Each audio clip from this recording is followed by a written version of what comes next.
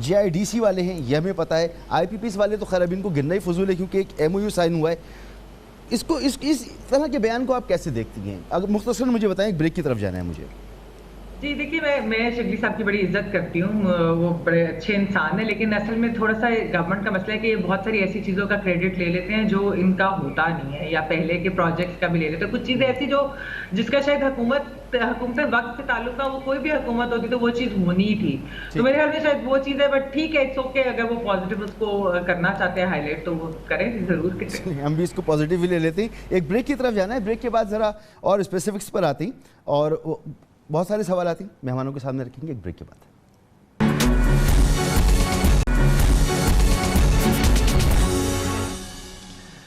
Welcome back. ارشاد بھٹی صاحب, opposition تتر بتر نظر آ رہی ہے. کل مولانا فضل الرحمان صاحب نے کہا کہ کچھ مسائل موجود ہیں, ان کا عدم اعتماد ہے نون لیگ پر, پیپلز پارٹی پر. پیپلز پارٹی نے نون لیگ پر عدم اعتماد کر دیا, ان کو کہہ دیا کہ قابل بھروسہ نہیں ہے. تو یہ APC ہونی تھی, یہ احتجاج ہونا تھا, ملین مارچ ہونا تھا, اپوزیشن کے غبارے سے ہوا نکل گئی, مان لیں اس کو. پہلی بات تو یہ ہے کہ بھائی جان یہ جو گلاس آپ بھر رہے ہیں اور خالی کر رہے ہیں, یہ گلاس ایک سائڈ پہ رکھیں. بزدار صاحب نیب میں اسی وجہ سے پہنچے ہوئے. اور دوسری بات یہ ہے کہ اپوزیشن, اچھا جس طرح ہم حکومت کی بات کرتے ہیں 2 سالوں میں, اللہ کے فضل سے ادھر دیکھتے ہیں تو ادھر بھی ٹھنڈ پڑ جاتی ہے, برف کے بلاک لگ جاتے ہیں دل میں کہ کوئی ایک مشترکہ لائے عمل نہیں, کوئی مشترکہ منصوبہ نہیں, کوئی مشترکہ تحریک نہیں. سارے ایک دوسرے کو چیٹ کرتے ہیں, سارے ایک دوسرے کو دھوکہ دیتے ہیں, سارے ایک دوسرے کے سے فائدہ اٹھانے کے چکر میں ایک دوسرے کو سیل آؤٹ کرتے ہیں. کوئی یعنی اسمبلیاں جعلی ہیں, نہ بیٹھو, وہاں بھی کچھ بھی یہ اکٹھے نہیں تھے. اسپیکر کا الیکشن وہاں بھی اکٹھے نہیں تھے, صدر کا الیکشن وہاں بھی اکٹھے نہیں تھے. ایک پہلے APC ہوئی تھی, اس پہ بھی دیکھ لیں اس کا رزلٹ. اس کے بعد ایک رہبر کمیٹی بھی بنی تھی, اللہ کے فضل سے اس میں رہبر جو شامل ہوئے تھے وہ تو خیر ٹھنڈ پڑ جاتی ہے, لیکن رہبر کمیٹی بنی تھی, اس کا رزلٹ دیکھ لیں. اس کے بعد ایک ملین مارچ ہوا تھا, اس کے دیکھ لیں. اس کے بعد ایک دھرنا ہوا تھا, اس کا دیکھ لیں. اس کے بعد احتجاج. اچھا کوئی کہیں بھی کشمیر, CPEC, کرونا, ٹڈی دل کسی پہ متفق نہیں. اسمبلی کے اندر باہر کوئی ایک ایسی نہیں. اس ملک کا اس وقت سب سے بڑا مسئلہ انصاف اور مہنگائی ہے.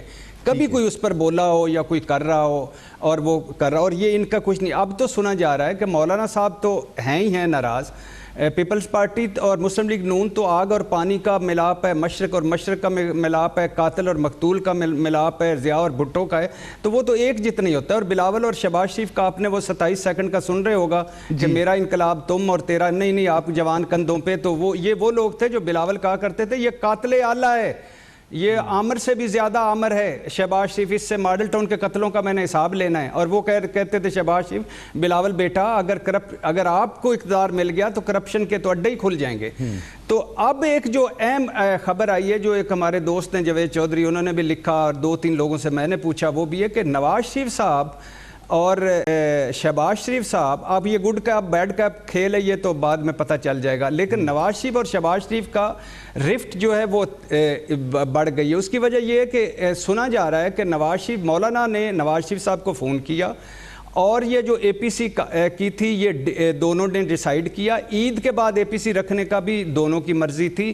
اس کے بعد اور یہ بھی کہا کہ یہ جو حکومت کے بل ہیں ان پر آپ نے نہیں کرنی, حمایت نہیں کرنی. تو ایک رات پہلے جوائنٹ سیشن سے مولانا صاحب نے لندن فون کیا رات 12-1 بجے کے قریب نواز شریف صاحب کو, اور کہا کہ بھائی میں تو سن رہا ہوں کہ آپ کی جماعت حمایت کرنے جا رہی ہے. تو بقول وہ جو قریبی شخصیت بقول جاوید چودھری صاحب, مولانا نواز شریف صاحب حیران ہوئے. انہوں نے 1-2 ادھر ادھر فون کر کے پوچھا, ایسی بات تھی. انہوں نے شاہد خاقان عباسی صاحب کو میسج کیا رات کے 3 بجے کہ سویرے اٹھ کے مولانا صاحب سے ملیں اور ان کی مرضی کے مطابق چلیں.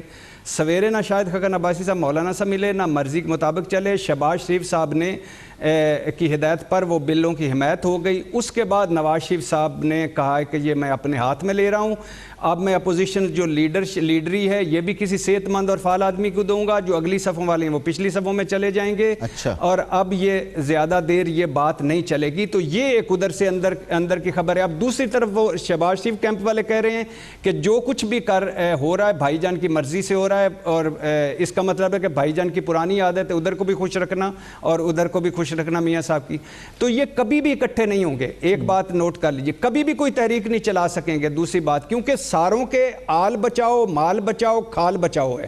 یہ ساروں نے اپنے اپنے جو جمع کر لیا وہ بچانا ہے, ساروں نے جو اپنا اپنا اکٹھا کیا ہوا ہے وہ بچانا ہے. سارے اپنے کوئی وہ جیسے کوئی والد صاحب کو بچا رہا ہے, کوئی بیٹی کو بچا رہا ہے, کوئی بھائی کو بچا رہا ہے, کوئی آل اولاد کو بچا رہا ہے. تو اس میں کوئی اپوزیشن یہ اکٹھا ہونا ہی نہیں تھا. ان کے پاس پہلی بات تو یہ تھی کہ ان کے پاس غبارہ ہی کوئی نہیں تھا. غبارہ ہوتا تو اس میں ہوا بھرتے, پھر اس سے ہوا نکلتی. تو یہ بغیر غبارے کے, بغیر ہوا کے, اللہ کے فضل سے اڈی جامع ہوا دے نال ویسے بھاشن, تقریریں, اور وہ ہمارے لیے ہیں, وہ ہم سن رہے ہیں اور سنتے رہیں گے. یہ بڑی خوش نصیبی ہے عمران خان کی کہ اس کو ایسی اپوزیشن ملی ہے جو کمپرومائزڈ ہے, جو بالکل نک و نک کرپشن میں الزامات میں ڈوبی ہوئی ہے, اور جس کا کوئی حال, مستقبل اور ماضی نظر نہیں آ رہا مجھے. ٹھیک سنا, جب پیپلز پارٹی کا دور تھا تو آصف علی زرداری صاحب کے بارے میں ایک نعرہ مشہور ہوا, ایک زرداری سب پہ بھاری. اور وجہ یہی تھی کہ تمام اپوزیشن, تمام اسٹیک ہولڈر جو زرداری صاحب چاہتے تھے ویسا ہو جایا کرتا تھا.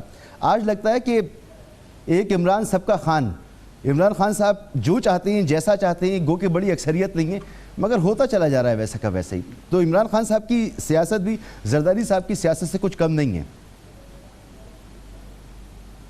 دیکھیں بھٹی صاحب, میرا خیال ہے کہ اس وقت تو بھٹی صاحب کو کریڈٹ دینا چاہیے کہ جو بھٹی صاحب نے گفتگو کی, میں اس سے ورڈ ٹو ورڈ جو بھٹی صاحب نے کہا ہے نا, میں اس سے بالکل اگری کرتی ہوں. مطلب ایک طرح سے, مطلب بھٹی صاحب نے صرف برف کے کہا کہ کلیجے پہ نہیں. مسعود بھائی یہ ثنا اب مجھے رلائے گی. آپ تو ابھی تک ہنسا رہے ہیں ہم سب کو, اب کیوں رلائیں گے آپ کو؟ کیوں بھٹی صاحب آپ کیوں روئیں گے؟ میں تو کہہ رہی ہوں, میں آپ سے ہر چیز سے اگری کر رہی ہوں, مگر یہ کہ مطلب آپ کو تو گلیچے میں ٹھنڈک پڑتی ہے, مجھے غصہ آتا ہے ان کو دیکھ کے. اور محمد نے بھی آپ سے اگری کیا, لیکن آپ کی جو بات نہیں کیا. ہاں نہیں, لیکن اوور سمپلیفائی نہ کریں سچویشن کو. دیکھیں politics is grey water, murky water ہے, اٹس اے گرے ایریا, اس میں بلیک اینڈ وائٹ ہو نہیں سکتا. دیکھیں فضل الرحمان صاحب کی ڈیمانڈز بھی بالکل ہی انریزنیبل ہیں کہ کلیئر کٹ پالیسی دے دیں, سائن کر کے دے دیں, اب ہم مجھے دھوکہ نہ دیں. ظاہر ہے کہ یہاں پر دیکھیں میں نے تو یہ بات پہلے بھی کہی ہے کہ ہم ڈیموکریسی کے ہاتھوں مجبور ہیں کہ ہم انہی مفاہمت پرست لیڈرز کو دیکھتے ہیں اپنے بچاؤ کے لیے یا اپنی ڈیموکریٹک سچویشن کو آگے لے جانے کے لیے, لیکن ایونچولی کرتے یہ مفاہمت ہی ہیں. اور یہی پرابلم نون لیگ کا رہا ہے, یہی پرابلم پاکستان پیپلز پارٹی کا رہا ہے. دیکھیں, اور آپ کو یہ ماننا پڑے گا کہ ہماری سیاست میں مفاہمت ہی چلتی ہے, مفاہمت سے ہی سیاست چلتی ہے, اور ہماری سیاست کا حسن بھی شاید مفاہمت ہی ہے. تو اب تک جو بھی ہم دیکھتے آئے ہیں, دیکھیں جو چیزیں, جو سٹینڈ خان صاحب نے لیے تھے وہ بھی ان پہ پورے نہیں اترے. اور یہ بات بالکل ٹھیک ہے, زرداری صاحب کی سیاست بالکل ہی ایک الگ لیول پر تھی. زرداری صاحب کو مطلب ایک بڑے چینل کو انہوں نے 5 سال بین کیے رکھا, تو اس پہ وہ بضد تھے اور وہ بضد رہے, اور جہاں پر انہوں نے مفاہمت کرنی تھی وہاں پر انہوں نے مفاہمت کی, جن کے ساتھ بیٹھنا تھا ان کے ساتھ بیٹھے. تو یہ بات بالکل کہنے کی ہے کہ اگین مطلب he was very clear. اور خان صاحب کو اس معاملے میں یہ ضرور بینیفٹ حاصل ہے کہ واقعی اپوزیشن کے اپنے اپنے انٹرسٹ ہیں, اپنے فکر ہے کہ کیا ہوگا پارٹی کے ساتھ, کیا ہوگا ابو کے ساتھ. ابو بچاؤ مہم, بالکل بھٹی صاحب بالکل ٹھیک کہہ رہے ہیں, سب کچھ ویسا ہی ہے جیسے بھٹی صاحب نے کہا, ایکسیپٹ کہ بھٹی صاحب اس کو ایک کانٹرڈکشن میں لے رہے ہیں, ایک بالکل کرٹیسزم میں لے رہے ہیں. میں صرف اس کو ریالٹی بیسڈ کر رہی ہوں کہ دیکھیں یہ ہماری سیاست کا حال ہے, اس میں آپ کسی کو کچھ نہیں کہہ سکتے. If the tables were turned, Pakistan Tehreek Insaf بھی یہی کر رہی ہوتی ہے اس وقت. ٹھیک. اچھا محمد, مفاہمت کے شہنشاہ تو زرداری صاحب تھے, عمران خان صاحب ہر جگہ مفاہمت بھی نہیں کر رہے, اور جہاں مفاہمت انہوں نے کی ہے بڑی زبردست کی ہوئی ہے, اس کو ڈیفینڈ بھی کرتے ہیں. تو اگر ایک کمپیریزن کریں کہ زرداری صاحب کی سیاست اور عمران خان صاحب کی سیاست, تو عمران خان صاحب کی سیاست بھی ان سے کچھ کم نہیں ہے. ہم کہتے تھے کہ امیچور ہیں, نئے آئے ہیں, زیادہ پتہ نہیں ہے, لیکن اب ثابت ہو رہا ہے. دیکھیے پتہ نہیں مسعود کیا وجہ ہے کہ پاکستان کے اندر شاید مفاہمت کو جو ہے وہ ایک بڑا ایک یعنی کہ جو یہ پولیٹیکل ریکنسیلیشن جس کی ہم بات کرتے ہیں اس کو پتہ نہیں کیوں برا سمجھا جاتا ہے. خان صاحب اس ساری بات کو NRO کا لفظ دے دیتے ہیں, اکثر ہم وہ NRO کی بات کر رہے ہوتے ہیں, لیکن میرے خیال میں دیکھیے جس طرح FATF کے اوپر اگر بلز کے اوپر ہی بات کر لیں, جس طرح فضل الرحمان صاحب کی پارٹی تو بالکل ہی کہتی ہے کہ ان پہ شاید کرنے نہیں چاہیے, لیکن اصل مسئلہ یہ ہے کہ اس کے اوپر ایک تو مل بیٹھ کر حکومت اور اپوزیشن نے بات کی, اس کے اندر کچھ چیزیں جو اپوزیشن کو صحیح نہیں لگی وہ امینڈمنٹ بھی ہوئی, حکومت نے وہ مانی, اب پھر جا کر وہ بل پاس ہو گیا. جب اکٹھے بیٹھتی ہے حکومت اور اپوزیشن تو وہ کافی سارے معاملات اور خاص طور پہ لیجسلیشن جس کے لیے یہ سارے ریپرزینٹیوز الیکٹ ہو کر آپ کی اسمبلیوں میں جاتے ہیں, یہ لیجسلیشن کے لیے جاتے ہیں, کام کرنے کے لیے جاتے ہیں. تو اگر وہ ایک چیز مفاہمتی پروسیس کے تھرو ہو سکتی ہے تو پھر مجھے سمجھ نہیں آتی کہ حکومت ان کے ساتھ بیٹھ کر کیوں نہیں کرنا چاہتی, کیونکہ وہ چور ہیں, ڈاکو ہیں, لٹیرے ہیں اور اسی نیریٹو کے ساتھ ووٹ ملائے. نہیں, لیکن اگر وہ تھے تو پھر FATF میں بھی پھر ان کے پاس جانا تھا کہ نہیں جاتا. ایک بات تو یہ کہ ایک قومی سلامتی کا بھی مسئلہ تھا, FATF تو خیر بہت امپورٹنٹ ہے, مجھے نہیں لگتا کہ کوئی بھی پارٹی اس کو اپوز کرنا چاہتی تھی. تو صرف میرا اس کے اندر یہ ہے کہ دیکھیے ساتھ لے کر چلنا, آپ ضرور اپنی سیاست کریں, اپوزیشن اپنی سیاست کرے گی, جیسے بھی بھٹی صاحب نے ذکر کیا کہ اپوزیشن کے اندر بھی صف بندیاں ہیں. وہ پیپلز پارٹی ہو سکتی ہے نون لیگ کے اوپر اعتبار نہ کرتی ہو, نون لیگ ہو سکتا ہے پیپلز پارٹی پہ اعتبار نہ کرتی ہو, ان سب کی اپنی اپنی سیاست ہے, لیکن اس کا یہ مطلب نہیں کہ وہ پھر بھی ایک APC اکٹھے بیٹھ کے نہیں کر سکتے. بے شک وہ ایک دوسرے کے اوپر ٹرسٹ نہ کرتے ہو, لیکن وہ ایک مل بیٹھ کر ایک بیٹھ رہے نا, ایک یونٹی دکھا رہے. اسی طرح سے اگر حکومت بھی کچھ معاملات کے اوپر خاص طور پر لیجسلیشن کے اوپر اپوزیشن کو ساتھ بٹھا کر ان کے ساتھ چلے تو پاکستان کے لوگوں کا ہی بھلا ہوگا. اس کے اندر خالی یہ نہیں ہے کہ میں اچھا یا تم اچھے, وہ چیز نہیں, یہ ایک اچھی چیز ہوتی ہے, اچھی روایت ہوتی ہے, اور یہ جمہوریت کو میرے خیال میں مضبوط کرتی ہے. تو شاید وہ کرنا چاہیے, لیکن شاید میرے خیال میں پاکستان تحریک انصاف نے یہ سوچ لیا کہ کیونکہ انہوں نے باقی دو پارٹیز کے بارے میں ایک نیریٹو دیا, اور خیر ان کا اپنا پرسنل اوپینین بھی سب کا یہی ہے PTI کا, نون اور پیپلز پارٹی کے بارے میں, تو وہ ان کے ساتھ شاید اسی لیے بیٹھنا ہی نہیں چاہتے. ان کو لگتا ہے شاید maybe in the long run this will hurt their credibility, کہ ہم جو پہلے باتیں کرتے تھے شاید وہ ہمیں نہیں, مطلب وہ ہم پھر ہم کیوں بیٹھے ہیں. ٹھیک ہے, ایک بریک کی طرف مجھے جانا ہے. بریک کے بعد اسی بات کو اگر میں کراچی کے تناظر میں دیکھوں تو کراچی بھی ایک اور کمیٹی بن گئی ہے, تحریک انصاف اور پاکستان پیپلز پارٹی میں مشاورت ہو رہی ہے کراچی اور سندھ کے دیگر مسائل حل کرنے کے لیے. تو یہاں تو ساتھ بیٹھ رہے ہیں, یہاں تو بات کر رہے ہیں, وفاق میں پھر کیا ایشو ہے؟ ایک بریک کے بعد.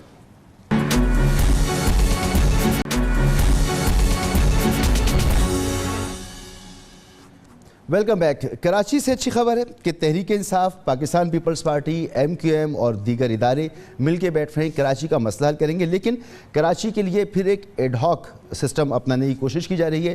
اس سے پہلے کراچی ٹرانسفارمیشن کمیٹی موجود تھی, جس میں جو مسلم لیگ نون کے دور میں شروع ہوئی, اس کے ذریعے کام ہوا. یہاں پہ ماس ٹرانزٹ کے پروجیکٹ لگے, K4 میں انویسٹ ہوا, S3 میں انویسٹ ہوا, اور اس کے ذریعے کام ہو رہا تھا. تحریک انصاف نے آ کے اسے پھر آگے بڑھایا. پھر اس کے بعد تحریک انصاف نے محسوس کیا کہ یہ کام نہیں کرے گی. ایک اصلاحاتی کمیٹی بنائی گئی جس میں یہ طے کرنا تھا کہ کراچی کے مسائل کیا ہیں, اور پھر آج ایک کمیٹی بنائی گئی ہے جسے کہا جا رہا ہے کہ کراچی کی مشاورتی کمیٹی. یہ 2 اجلاس اس کے ہو چکی ہیں, اور 2 اجلاس ہونے کے بعد خرم شیر زمان صاحب جو تحریک انصاف کے ایک اہم رہنمائی سندھ میں, ان کا بیان سامنے آیا. انہوں نے ٹویٹ کیا, انہوں نے کہا کہ کراچی کی ترقی کے لیے پاکستان پیپلز پارٹی کو ایک اور موقع دیا ہے. پاکستان پیپلز پارٹی کے پاس یہ آخری آپشن ہے, اگر اب کام نہیں کیا تو پھر وفاق اپنے آپشنز استعمال کرے گا. یہ 2 اجلاس ہونے کے بعد ہوا ہے. ارشاد بھٹی صاحب, تحریک انصاف وفاق میں ان جماعتوں کے ساتھ نہیں بیٹھتی, پیپلز پارٹی کے ساتھ نہیں بیٹھتی, سندھ میں اس نے بیٹھنے کا فیصلہ کیا, دیر سے فیصلہ کیا, اور پھر یہ لب و لہجہ, اور اس وقت جب کہ 2 اجلاس ہو چکے. کیا چاہتی ہے تحریک انصاف کراچی کے لیے, کیا نظر آتا ہے آپ کو؟ دیکھیے, پہلی بات تو چیف جسٹس صاحب, محترم چیف جسٹس صاحب کے ریمارکس سے شروع کروں گا کراچی پہ, کہ انہوں نے کہا کہ سندھ کرپٹ ترین صوبہ بن گیا ہے, نہ کوئی قانون ہے, نہ کوئی حکومت ہے, نہیں چلتا تو ٹھیکے پہ دے دیں. اب کیسی سیاست ہے, آپ دیکھیں, اندازہ کریں اس ملک کی کیسی سیاست, یہ کیسے لوگ ہیں, پتہ نہیں کہاں سے آئے ہیں. Chief justice Balochistan high court نے کہا ہے کہ یہ ہمارے لیڈر آتے کہاں سے ہیں, یہ جو ہمیں لیڈ کرتے ہیں یہ کہاں سے لوگ آتے ہیں. کراچی کا مسئلہ, ایک مسائل کے ہیں, کوئی میں بات نہیں کرنا چاہتا ہوں. ملک کی معیشت کا ہب اور 2-2.5 کروڑ لوگوں کا زندگیاں, پاکستان کا مسئلہ, کراچی امن ہو, یہ ہمارے سیاستدان مانیٹر کی موجودگی میں پاک فوج کی موجودگی کے علاوہ بیٹھنے کو تیار ہی نہیں ہوتے. کراچی کی پہلی جو کمیٹیاں بھی علیحدہ یہ بناتے ہیں یہ ایک دوسرے سے چیٹ کرتے ہیں, وعدے پورے ہی نہیں کرتے. کراچی اب کی کمیٹی ہے, اس سے بھی اگر کوئی تھوڑی سی ہوپ ہے, وہ یہ ہوپ یہ ہے کہ فوج کی موجودگی تھی, ایک اعلیٰ سینئر افسر بیٹھے تھے اور ان کی موجودگی میں یہ بیٹھے ہیں. وہ یعنی ان کو پاکستان کے مسئلے پر, پاکستان پر بھی ایک نگران چاہیے, ایک مانیٹر چاہیے جو سمجھائے, جو ان کو گارنٹی دے. ایک طرف کراچی کی کوئی بات کریں تو وہ کہتے ہیں کراچی پر قبضہ ہو رہا ہے, کراچی چائے کا کپ نہیں جو کوئی پی لے, کراچی لینے والے ایم کو کی جنت میں رہتے ہیں, سندھ کارڈ ہے, 18ویں ترمیم ہے, جمہوریت کا مسئلہ ہے. دوسری طرف اگر کوئی بات کرے کراچی کی تو وہ کہتے ہیں یہ کرپٹ ہیں سارے, ہمیں ان پر اعتبار نہیں ہے, پیسے تو ہیں مگر ہم لگائیں گے نہیں, کریڈٹ کوئی اور نہ لے جائے. نہیں, اور یہ بھی کہا ہے بلاول صاحب نے کراچی کا ریونیو اسلام آباد میں استعمال نہیں ہونے دیں گے, نہیں ہونے دیں گے. وہ یہ آپ کو اللہ نہ کرے, میں بلاول محب وطن ہے اور فیوچر وہ اپنی پارٹی کا فیوچر ہے, لیکن اسی طرح کے بیان ادھر آتے تھے بنگلہ دیش سے کہ پٹ سن کی خوشبوئیں آتی ہیں ہمیں اسلام آباد سے اور فغارے. یہ نہیں کرنی چاہیے پلیز, اللہ کے نام پہ نہ کریں. اپنے اختلافات پاکستان سے چھوٹے رکھیں, نہ آپ پاکستان سے بڑے ہیں نہ آپ کے اختلافات پاکستان سے بڑے ہیں. اچھا پھر یہ ان کی جمہوریت. میں کہتا ہوں مسعود بھائی, پاکستان فوج اس ملک کی فوج ہے, اس کو اس ملک کے ہر مشکل وقت میں کھڑا ہونا چاہیے اور ہر مشکل وقت میں ساتھ ہونا چاہیے. ادارہ ہے, اس کے ایک ریاست کے اندر ایک ادارہ ہے, لیکن بھل صفائی ہو فوج, واپڈا میٹر ریڈنگ ہو فوج, بجلی چوری روکنی ہو فوج, مردم شماری کروانی ہو فوج, سیلاب فوج, زلزلہ فوج, عمارت گر جائے لوگ ملبے سے نکلیں فوج, کراچی پانی فوج, کراچی کوڑا فوج, کرونا فوج, ٹڈی دل فوج, نالا لئی فوج, چھوٹو گینگ فوج, عزیر بلوچ لیاری گینگ فوج آ جائے, حادثہ ہو جائے فوج آ جائے. شیخ رشید کہتے ہیں میں 14 مرتبہ وزیر بنا ہوں اور مجھے کرونا کا ٹیکہ نہیں مل رہا تھا. جنرل افضل کا بھلا ہو چیئرمین این ڈی اے میں کا جس نے مجھے ٹیکہ لے کے دیا. ثانیہ ماڈل ٹاؤن کی ایف آئی آر آج بھی آپ کو پتہ ہے جنرل راحیل شریف نے کروائی اور وہ کروائی.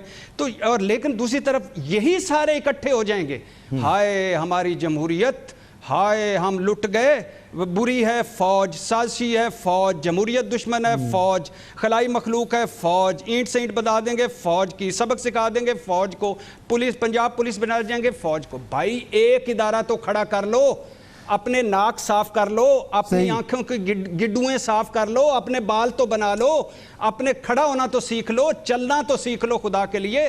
ہمیں تو آپ جب بھی کہتے ہیں کہ لولی لنگڑی جمہوریت ماشاءاللہ سے اچھی ہوگی, گو کہ آپ نے اپنے لولا لنگڑا ڈرائیور نہیں رکھنا. کبھی لولا لنگڑا ڈرائیور رکھیں نا اپنے لیے, ایک رکھیں سیکیورٹی گارڈ جس کے ہاتھ یا پاؤں نہ میں مان جاؤں.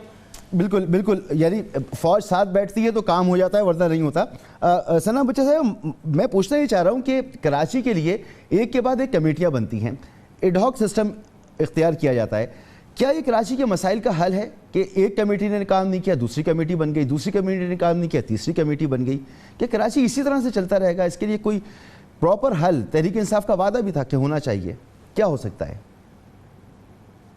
مسعود دیکھیں, ایک ترقی یافتہ شہر ہو کراچی اور ہماری یہ شہرگ ہے اکانومی کی, یہ تمام تر چیزیں بالکل ٹھیک ہیں اور بالکل سچ ہیں, اور میرا خیال ہے ہر محب وطن پاکستانی چاہے وہ کسی بھی پارٹی کو بلانگ کرتا وہ کراچی کے لیے اچھا ہی چاہتا ہوگا.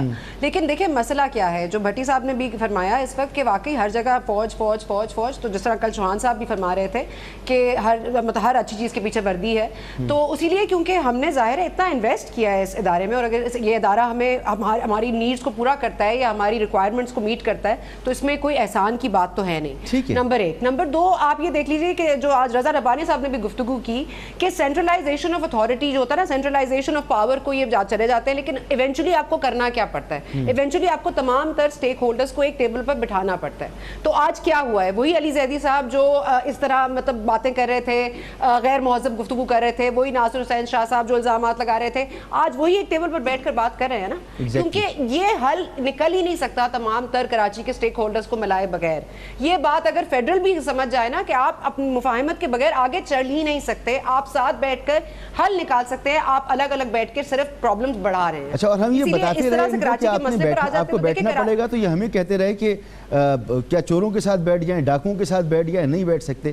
یہ گفتگو دیکھیں نا ہوتی اب یہ رہی۔ معاملہ کیسے ہوا. اب آپ دیکھیں نا فوج کو پاورز دیے گئے, ڈسکریشنری پاورز دیے گئے کہ جا کے کراچی کے مسئلے کو حل کرے, کراچی کا کچرا صاف کرے. ایونچولی آنا پڑا نا جنرل صاحب کو یہاں پر. ایونچولی ان کو پھر بیٹھ کر کیا ہوا, وہ بھی 2 ہفتے بعد ان کو بھی بٹھانا پڑا نا تمام تر پارٹیز اسٹیک ہولڈرز کو ساتھ. ان کو یہ نظر آیا کہ وہ اکیلے نہیں کر سکتے, اکیلے فوج کچھ بھی نہیں کر سکتی, اکیلے پیپلز پارٹی کچھ نہیں کر سکتی, اکیلے پی ٹی آئی کچھ نہیں کر سکتی. تو یہ تو تمام تر اسٹیک ہولڈرز کو ساتھ ہی مل کر چلنا پڑے گا. دوسرا کراچی کے اوپر ایک بڑی امپورٹنٹ بات یہ ہے کہ دیکھیں کراچی جغرافکلی ڈیموگرافکلی بہت ڈفرینٹ شہر ہے, اور یہ بہت بڑا شہر ہے. بلو اکانومی کی بات بھی خان صاحب نے کی ہے, وہ اس کے کوسٹ سے ساری ریلیٹڈ ہے, گوادر پورٹ سے ریلیٹڈ ہے جو کہ پیوٹل ہے سی پیک پروجیکٹ میں. ٹھیک ہے, اب یہ بلو اکانومی کی تمام تر کوسٹل اکانومی ہوگی, معدنیات بڑھیں گی, آپ کی کوسٹل ٹورزم بڑھے گا, آپ کی تمام تر چیزیں, تو آپ کو کراچی پہ اٹینشن دینی پڑے گی. دوسرا, کراچی کے لیے کوئی ایڈ ہاک بیسس کے اوپر پلان نہیں بننا چاہیے. کراچی کی جو کمیٹی ہے اس کو out of the box think کرنا پڑے گا, کیونکہ جس طرح لنڈن ہے اگر آپ دیکھیں تو تمام تر کاؤنٹیز, تمام تر شہروں سے برطانیہ کی اس کو الگ طرح سے چلایا جاتا ہے, اس کے میئر کے پاس الگ طرح کی اتھارٹی ہے.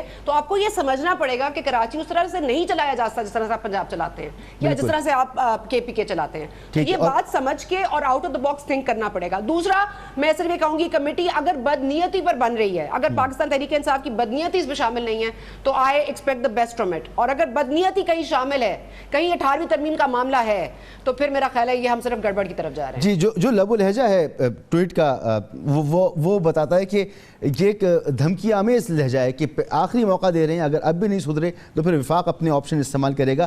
تو اصل میں معاملات کس طرف جائیں گے, موڈ اسلام آباد کا کیا ہے؟ محمد آپ سے پوچھتا ہوں ایک بریک کے بعد.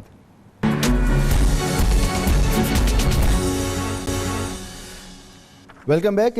محمد آپ سے پوچھنا چاہ رہا ہوں کہ کراچی کے مسئلے کے حل کے لیے ٹھیک ہے سب ساتھ مل کے بیٹھ گئے, لیکن یہ ایک ٹمپریری حل ہے کہ ایک کمیٹی بنا دی گئی, اس وقت ارینجمنٹس کر لیے جائیں, کراچی سے کچرا اٹھ جائے, کراچی کچھ ٹھیک ہو جائے, امن و امان کچھ بہتر ہو جائے. مستقل حل کوئی اس کا ابھی تک موجود نہیں ہے. اور پھر جو رویے ہیں وہ آپ نے دیکھ لیا کہ 2 اجلاس ہو چکے ہیں اس کمیٹی کے. اس کے بعد تحریک انصاف کے ایک اہم رہنما سندھ کے وہ یہ کہہ رہے ہیں کہ ہم نے موقع دیا ہے تحریک پیپلز پارٹی کو کہ سدھر جاؤ ورنہ ہم اپنے آپشن استعمال کریں گے. کیا نظر آتا ہے آپ کو؟ دیکھیے مسعود, بہت ساری چہمگوئیاں تھی کہ شاید, اور یہ آج سے نہیں ہے, یہ تقریباً سال سے اوپر ہو گئے یہ بات کہ جی سندھ کے اندر کیا گورنر راج نافذ کرنا ہے یا کیا آپشن جو ہیں وہ کنسیڈر ہو رہے ہیں.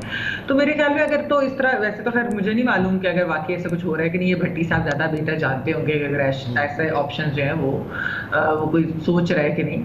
لیکن یہ ایسے آپشنس کبھی کامیاب نہیں ہوتے. آپ نے یہ پیپلز پارٹی کے دور میں بھی دیکھا ہوگا, پنجاب کے اندر شہید سلمان تحصیل صاحب نے لگایا تھا گورنر راج, اور وہ کوئی کامیاب نہیں ہوا تھا. یہ بلکہ وہ ایک طرح غیر جمہوری سی چیز ہوتی ہے کہ آپ نے ایک الیکٹڈ گورنمنٹ کو ہٹا کر اور پھر آپ اس طرح کی چیز کرتے. جہاں تک آپ نے کہا کہ اس ٹویٹ کے اندر دھمکی, وہ بالکل واقعی وہ دھمکی آمیز ہے. دیکھیے جو ثنا نے بات کی نا, میرے خیال میں وہ بہت امپورٹنٹ ہے. کراچی ایک تو بہت کمپلیکس شہر ہے, پوری دنیا میں جو اس طرح پورٹ سٹیز یا وہ ہوتی ہیں ان کی سیاست اور ان کے باقی ایڈمنسٹریشن اور سب کچھ بڑا ڈفرینٹ قسم کا ہوتا ہے, اور ادھر سارے اسٹیک ہولڈرز کو ہی اکٹھے ہو کر بیٹھنا پڑتا ہے, ورنہ اس کے حل نہیں اس کے معاملات کا ہوتا.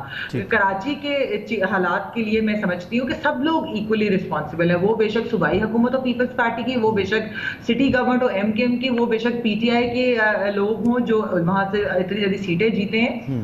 اس کے اندر سب کا سٹیک ہے اور سب کا اکٹھے سٹیک ہے. تو اس لیے یہ کسی ایک, ہم نے جب بھی دیکھا کراچی کا کوئی ایشو ہوتا ہے تو ہر پارٹی دوسری پارٹی کے اوپر بلیم کر دیتی ہے. یہ جو بلیم گیم ہے, پہلی چیز بلیم گیم ختم ہونی چاہیے. دوسری چیز, اصل میں بجائے سیاست کرنے کے ان سب کو اکٹھے بیٹھ کر یہ سوچنا ہوگا کہ ہم نے اس شہر کو کیسے اس کو ترقی کی طرف لے کے جانا ہے یا اس کی ہم نے ڈیولپمنٹ کرنی ہے. کیونکہ جب تک وہاں پر جو مسائل ہیں, دیکھیے اس طریقے سے نہیں ہو سکتا کہ ایک شہر جو واقعی اتنا زیادہ ریونیو آپ کے ملک کے لیے کلیکٹ کر کے دے رہا ہے, ایک پورٹ سٹی ہے, سب کچھ ہے, لیکن پھر آپ اس کی کوئی اونرشپ نہ لے اور سب اس کو لاوارث چھوڑ دیں. یہ کراچی کے ساتھ سراسر زیادتی ہے. تو میرے خیال میں سب اکٹھے بیٹھے اور سیریسلی اس کو کنسیڈر کریں کہ کس طرح سے ہم کراچی کے حالات جو ہے بہتر کر سکتے ہیں اور یہ معاملہ ریزالو کر سکتے ہیں. ٹھیک, بہت شکریہ آپ کا محمد سرفراز, ثنا بچہ صاحبہ, ارشاد بھٹی صاحب, آپ تینوں کا بہت شکریہ. گفتگو آپ نے سنی, اور بھی کئی معاملات ہیں, اور اب کل کا جو دن ہوگا وہ زیادہ امپورٹنٹ ہے, زیادہ دلچسپ ہوگا, کیونکہ بلاول بھٹو زرداری صاحب روانہ ہو چکے ہیں کراچی سے راولپنڈی کے لیے. زرداری صاحب کی کل پیشی ہے نیب راولپنڈی میں، اور اطلاعات یہ ہیں کہ بلاول بھٹو زرداری صاحب بھی وہاں پر موجود ہوں گے۔ زرداری صاحب جب جائیں گے تو اس وقت ایک بڑا مجمع ان کے ساتھ ہو سکتا ہے اور ایک پاور شو نظر آ سکتا ہے، اسی طرح کا پاور شو جیسا کہ مریم نواز جب پیش ہوئی تھی تو تب ہوا تھا، اور پھر وہاں بدمزگی ہوئی اور مریم نواز پیش نہیں ہو سکی۔ تو کل دیکھنا ہوگا کہ آصف علی زرداری صاحب نیب میں پیش ہو پاتے ہیں، نہیں ہو پاتے، مجمع لے کے جاتے ہیں، کیا کرتے ہیں، تو دلچسپ صورتحال بھی ہو سکتی ہے۔ بہرحال آنے والے وقت میں اس پر بات کریں گے۔ کراچی کے لیے ضرور بہتر ہے کہ تمام اسٹیک ہولڈرز مل کے بیٹھ گئے ہیں، لیکن پہلے بھی کئی مرتبہ بیٹھے ہیں، اس دفعہ سنجیدگی دکھانی ہوگی۔ بہت برا حال ہو چکا ہے، ملک کی معیشت کو درست کرنا ہے تو ملک کے سب سے بڑے شہر کو اور ملک کے فائنینشل ہب کو ٹھیک کرنا بہت ضروری ہے۔ اجازت دیجیے، اللہ حافظ۔